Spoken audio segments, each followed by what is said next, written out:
Hello everyone, আসসালামু আলাইকুম। Welcome back to my channel Shifa's kitchen. আশা করছি সবাই ভালো আছেন। আজকে আমি আপনাদের জন্য নিয়ে এসেছি ইউনিক একটি ভর্তা রেসিপি। আপনারা অনেকেই বাজার থেকে ডাঁটা কিনে এনে ডাঁটায় যে পাতা থাকে সেগুলো ফেলে দেন। পাতাগুলো ফেলে না দিয়ে এভাবে একবার ভর্তা করে খেয়ে দেখুন, অসাধারণ লাগে এবং সবাই কিন্তু আপনার প্রশংসা করবে।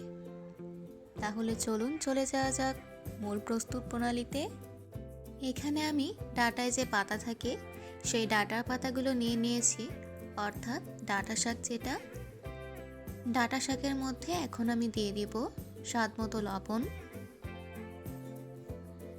এটা আমি সিদ্ধ করে নিব, তার জন্য ঢেকে রাখবো যতক্ষণ না এটি প্রপারলি সিদ্ধ হয়। এ পর্যায়ে আমার শাকগুলো কিন্তু পুরোপুরি সিদ্ধ হয়ে গিয়েছে। এখন আমি এটা নামিয়ে রাখবো। তারপর এখানে আমি হাফ কাপ চিংড়ি শুটকি নিয়েছি, এগুলো আমি ভালো করে বেছে নিয়েছি। এখন আমি এর মধ্যে পানি দিয়ে ভালো করে পরিষ্কার করে নিব। এগুলো আমি ভালো করে পরিষ্কার করে নিয়েছি। এখন এর মধ্যে পানি দিয়ে 10 মিনিটের মতো ভিজিয়ে রাখবো।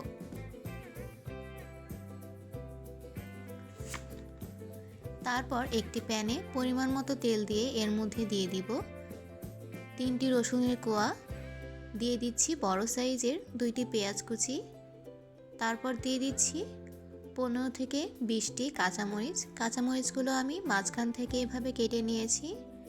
এরপর এটা আমি হালকা নেড়েচেড়ে নিব। এ পর্যায়ে দিব হলুদ গুঁড়া 1 চা চামচ, দিয়ে দিচ্ছি সামান্য পরিমাণে লবণ। লবণ দিয়ে আমি একটু নেড়েচেড়ে নিব। তারপর অ্যাড করব আস্ত শুকনো মরিচ 4টি। তারপর আবারও একটু ভালো করে নেড়েচেড়ে দিব। এ পর্যায়ে আমি আগে থেকে পরিষ্কার করে নেওয়া চিংড়ি শুটকিগুলো এর মধ্যে দিয়ে দিব। চিংড়ি শুটকি দিয়ে আমি এটা 7 থেকে 8 মিনিটের মতো নেড়েচেড়ে ভেজে নিব। ভেজে নেওয়া হয়ে গেলে এ পর্যায়ে এর মধ্যে অ্যাড করব আগে থেকে সিদ্ধ করে নেওয়া ডাঁটা শাক। তারপর সব কিছুর সাথে শাকগুলোকে নেড়েচেড়ে ভালো করে মিশিয়ে নিব। এটা কিন্তু আমার হয়ে গিয়েছে।